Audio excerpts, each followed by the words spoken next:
Arthur returned home from the army in late summer, carrying with him an air of quiet confidence that hadn't been there before.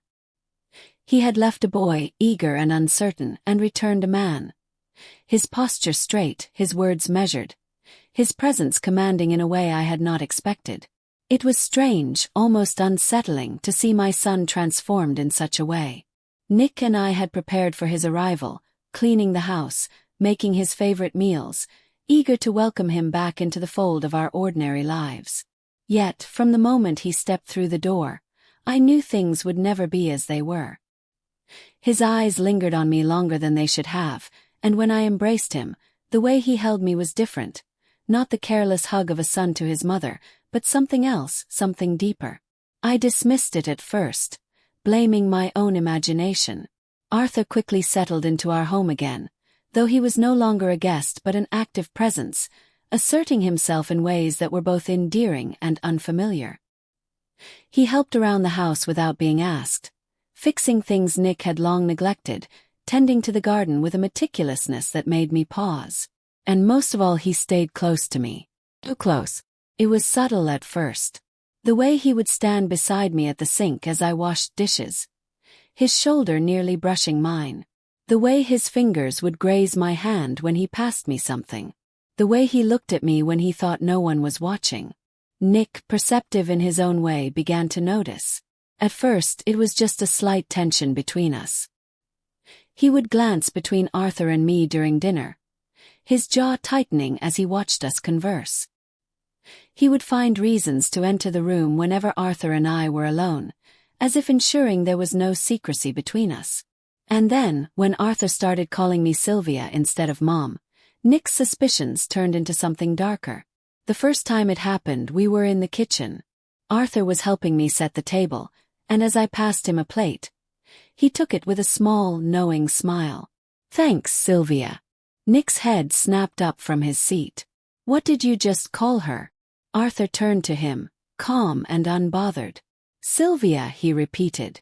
"It's her name, isn't it?" The air in the room thickened.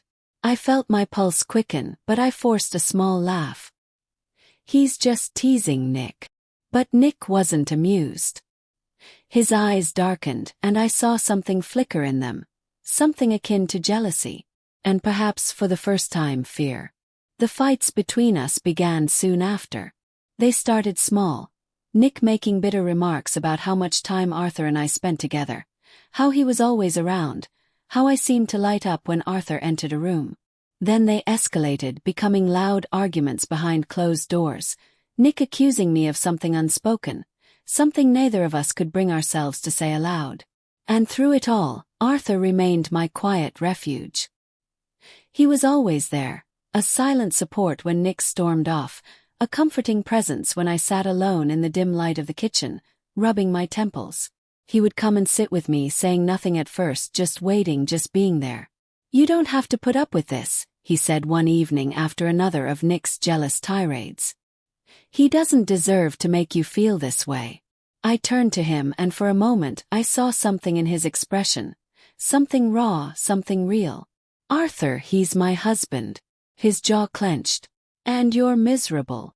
I opened my mouth to protest, to tell him he was wrong, but the words wouldn't come. Because deep down I knew he wasn't wrong at all. The first night after the divorce was final, the house felt unbearably silent. Sylvia had grown used to Nick's presence, even in their most toxic moments, the slamming of doors, the bitter words, the heavy sighs. But now there was nothing. Just the quiet hum of the refrigerator and the distant chirping of crickets outside her bedroom window. She had expected to feel relieved, but instead, there was a strange hollowness inside her, a space where years of routine had been forcefully carved out. She curled up on the bed, pressing her cheek into the cool linen, trying not to think about the weight of loneliness settling over her. Then there was a knock at the door.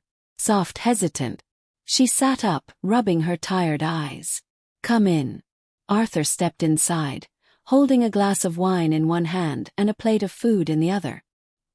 He was barefoot, his hair slightly tousled, as if he had been thinking for a long time before finally gathering the courage to come to her.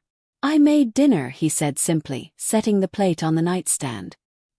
His voice was calm, steady, like a current beneath still water. Sylvia blinked at him. "You didn't have to do that." "I know."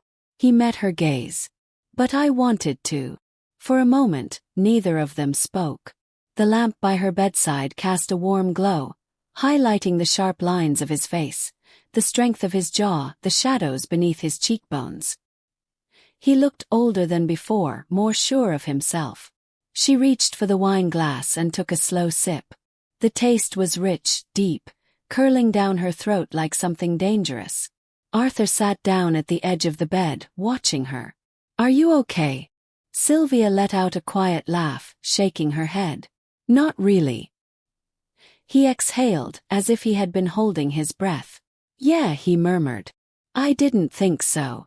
A heavy silence settled between them, thick with the weight of everything unspoken. She thought of all the times Arthur had been there, how he had quietly filled the empty spaces Nick left behind. The times he had carried the groceries when Nick wouldn't, the times he had listened when Nick dismissed her concerns, the way his eyes softened when she spoke, as if he actually cared. She closed her eyes. "I don't know what to do with myself now." Arthur didn't hesitate. "You don't have to figure it all out tonight." She felt his presence beside her. Solid, warm, unwavering. It was strange, the comfort he brought her. She had spent so long convincing herself that love had to be fought for, that it had to be a battlefield of apologies and compromises. But Arthur had never asked her to fight. He had only ever asked her to rest.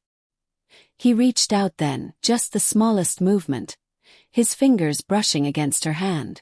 Not demanding, not expecting. Just there. Sylvia turned her palm over, letting her fingers intertwine with his. The night stretched long, the air between them shifting. Not yet lovers. Not yet anything defined. But something had changed, something irreversible. Arthur had stepped across a line neither of them had acknowledged before. And neither of them wanted to turn back. The days after Nick's departure blurred into something softer, something easier. For the first time in years, Sylvia woke up without the weight of expectation pressing against her ribs. She no longer had to walk on eggshells, no longer had to brace herself for another argument, another moment of feeling unseen.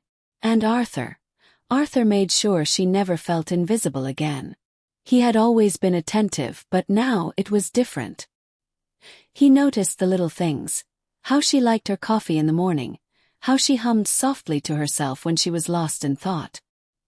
He touched her in casual, thoughtful ways. His hand on the small of her back when they walked through a doorway. His fingers brushing against hers when he passed her a glass of wine. He was no longer a boy. And she was no longer just his father's wife. It started as companionship. Shared meals, long drives, late-night conversations that stretched into the early hours. But there was something else. Something waiting beneath the surface. One evening, Arthur surprised her by tossing her the keys to his McLaren, the very car she had given him for his 18th birthday. "Drive," he said, his grin boyish, teasing. "I want to see if you can handle it." Sylvia laughed, shaking her head. "Arthur, you do realize I bought this car, right?" "Yeah, but that doesn't mean you know how to use it properly." She rolled her eyes but slid into the driver's seat anyway, her fingers curling around the leather-wrapped steering wheel. As she revved the engine, she could feel Arthur watching her, amusement dancing in his sharp blue eyes. They drove out of the city, down winding country roads, the world stretching out before them in golden hues of twilight. The wind whipped through Sylvia's hair, and for the first time in a long time she felt young, free.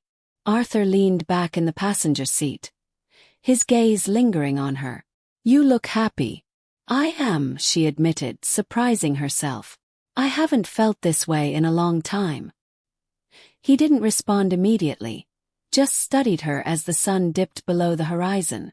Then, as she slowed at a scenic overlook, he reached over and tucked a strand of hair behind her ear, his fingers lingering at the nape of her neck. "You're beautiful," he said, his voice low, almost reverent. Sylvia turned to him, her breath catching. Arthur had always been handsome. Sharp features, strong jawline, the confidence of a man who knew exactly who he was. But now there was something else in his eyes. Something deeper. Something that terrified and thrilled her in equal measure. She never got to finish. Arthur leaned in, his lips brushing against hers, hesitant at first. Testing. Sylvia could have pulled away. Should have. But she didn't.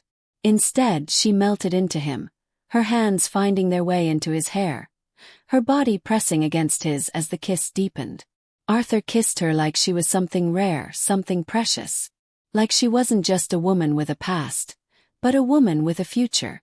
And for the first time in her life, Sylvia believed it. When they finally pulled apart, she could see the question in his eyes, the fear that she might regret it. But she didn't. She smiled, brushing her fingers against his jaw. I think you drive me crazier than this car does. Arthur laughed, his forehead resting against hers.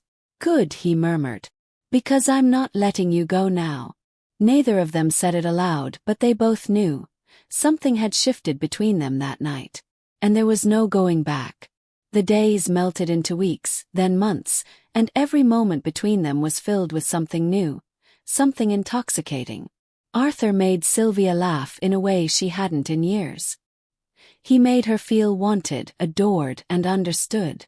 It was unlike anything she had ever experienced, and she found herself falling deeper, surrendering to the warmth of his presence. They went on spontaneous road trips, staying out late just to watch the stars. They dined at rooftop restaurants, dancing barefoot on balconies to music only they could hear.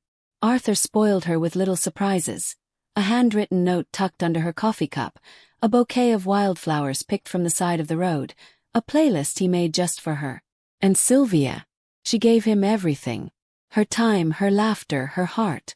Then came the night that changed everything. It had been Arthur's idea, a weekend getaway to a secluded resort. You need to relax, he had said, brushing a kiss against her temple. No responsibilities. Just as she hadn't argued. She never could when he looked at her like that. The resort was breathtaking, tucked away in the mountains, far from prying eyes. Their suite had its own private jacuzzi on the terrace, overlooking a valley bathed in the golden glow of the setting sun. The water shimmered, steam rising into the cool evening air. Arthur popped open a bottle of champagne, pouring them each a glass as Sylvia slid into the bubbling water. She sighed, letting the heat soothe her muscles, her head tipping back in bliss. Arthur watched her, his gaze dark and amused. You look like you're in heaven. Maybe I am, she murmured, taking a slow sip of champagne. He smirked and dipped his fingers into a bowl of fresh strawberries, selecting the ripest one. He held it to her lips. Taste. She arched a brow but leaned forward, biting into the fruit. The sweetness burst across her tongue, mingling with the crispness of the champagne. Delicious, she murmured. Arthur's eyes never left her. You have no idea. The warmth in his voice sent a shiver down her spine, but whether it was the water, the wine, or the way he was looking at her, she didn't care. She laughed, reaching for another sip of champagne. One glass turned into 2, then 3. Sylvia rarely let herself indulge like this, but tonight she wanted to. She wanted to forget everything but the way Arthur made her feel, weightless, cherished, free. The stars blurred as she leaned back against the edge of the jacuzzi, her fingers tracing lazy circles over the surface of the water. Arthur moved closer, his arm resting along the back of the tub, his fingers brushing against her bare shoulder. You're staring, she teased. Arthur tilted his head, his lips curling into a slow, knowing smile. I like looking at you. She felt a warmth in her chest that had nothing to do with the hot water. The world felt hazy, dreamlike, as Arthur helped her out of the jacuzzi. Wrapped in thick white robes, they made their way back inside the suite. The dim lighting cast soft shadows across the room, the king-sized bed looking impossibly inviting. Sylvia wobbled slightly, the champagne making her movements languid. Arthur chuckled, steadying her by the waist. Easy, he murmured. She leaned into him, resting her head against his chest. His heartbeat was steady, strong, grounding her in a way nothing else could. Arthur. she whispered, her voice soft, full of something she wasn't ready to name. He tilted her chin up, his thumb brushing over her cheek. Yes. She didn't answer. Instead, she reached up and kissed him. It was slow at first, hesitant, teasing, but the moment Arthur pulled her closer, his arms wrapping securely around her, something inside her unraveled. She had never been kissed like this before. Not in all her years with Nick, not in all the fleeting moments of romance in her past. Arthur kissed her like she was the only thing in the world that mattered. Like she was the most precious thing he had ever held. Her fingers tangled in his hair, her breath mixing with his as they swayed slightly in the quiet of the hotel room. When they finally pulled apart, Sylvia was dizzy, but not just from the champagne. Arthur rested his forehead against hers, his breath uneven. Sylvia! She looked up at him, her hands still resting against his chest. I love you, she whispered. For a moment he didn't move. He just stared at her, something unreadable in his expression.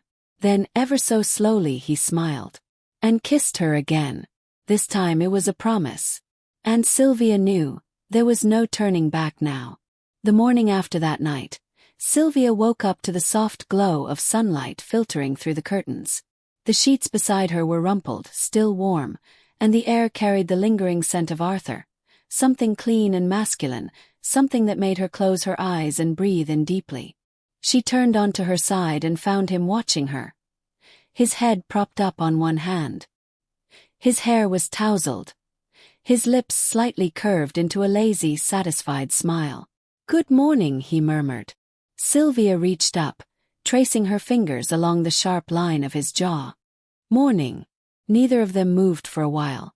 They just lay there, wrapped in the silence of something new, something fragile yet undeniable. The weight of what they had done, of what they had become, was there between them, but neither of them wanted to acknowledge it. Not yet. Instead, Arthur leaned down and pressed a soft kiss to her forehead. Hungry. Sylvia chuckled. Starving. Stay here. He rolled out of bed, tugging on a pair of sweatpants before disappearing into the other room.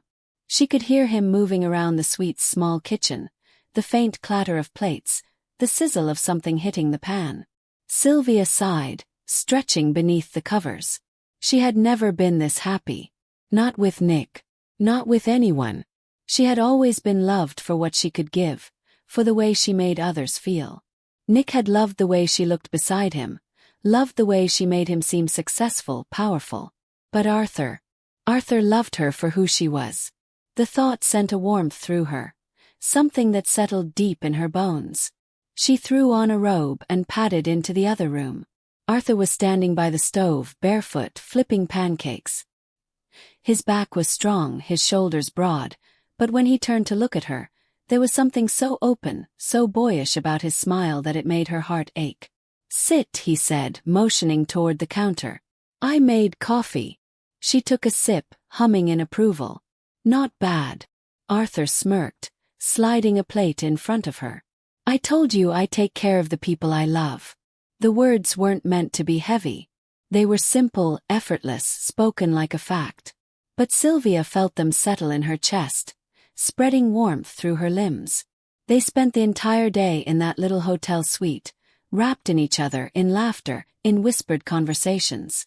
They talked about everything and nothing, about dreams, about fears, about what came next. And for a while everything was perfect. But life had a way of creeping back in. The first cracks appeared when people started asking questions. Nick had left quietly, but not unnoticed. Friends whispered, neighbors speculated, and then the inevitable happened. Nick called. Sylvia stared at the phone as it rang, her stomach twisting. Are you going to answer? Arthur asked, his voice carefully neutral. She exhaled and pressed the button. Nick.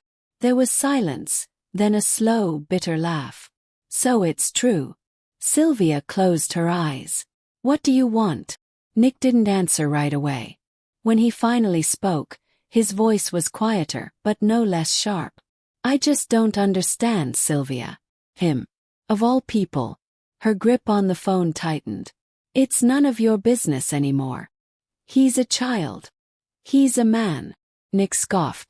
What does he even know about loving a woman like you?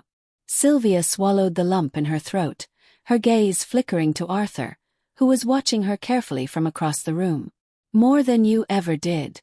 There was nothing left to say after that. Nick hung up. Sylvia sat there for a long time, the phone still clutched in her hand. Arthur crossed the room, kneeling in front of her. Are you okay? She looked at him, at the concern in his eyes, and suddenly everything felt fragile. I love you, she whispered. But what if this isn't enough? Arthur cupped her face, his thumbs brushing gently over her cheeks. It is, he said firmly. I won't let you doubt that. And for a while she let herself believe him. But love was never simple. The whispers grew louder. Friends pulled away. Strangers looked at them with quiet judgment. One evening, Sylvia found herself standing in front of the mirror, staring at her reflection. She wasn't old, not really. But she wasn't 20 anymore. Arthur deserved 20. She swallowed, forcing herself to push the thought away. But the doubt remained. It all came to a head one night, months later. They were at a dinner party. One of Sylvia's oldest friends had invited them, and she had hesitated, unsure if she wanted to step back into that world. But Arthur had squeezed her hand and said, "We don't have to hide." So they went. And it was fine until it wasn't. A woman, someone Sylvia had known for years, pulled her aside. Be honest with me, the woman murmured, her voice low. Do you really think this will last? Sylvia felt something cold settle in her stomach. What are you trying to say? The woman gave her a pitying smile. Men like him. They get bored, Sylvia. One day he's going to look at you and realize he wants something else. Someone else. Sylvia said nothing. But later that night, as she lay beside Arthur, the words echoed in her mind. She turned to him, running her fingers through his hair. Arthur, she whispered. He stirred. She hesitated. Will you still love me when I'm old? Arthur blinked, his sleep-heavy gaze meeting hers. Then slowly he reached for her hand, pressing it to his lips. I already love you, he murmured. And I will for the rest of my life. Sylvia closed her eyes, letting the words wash over her. Because in the end that was all that mattered. Not the whispers, not the doubts, just this, just them. And she would hold on to that for as long as she could.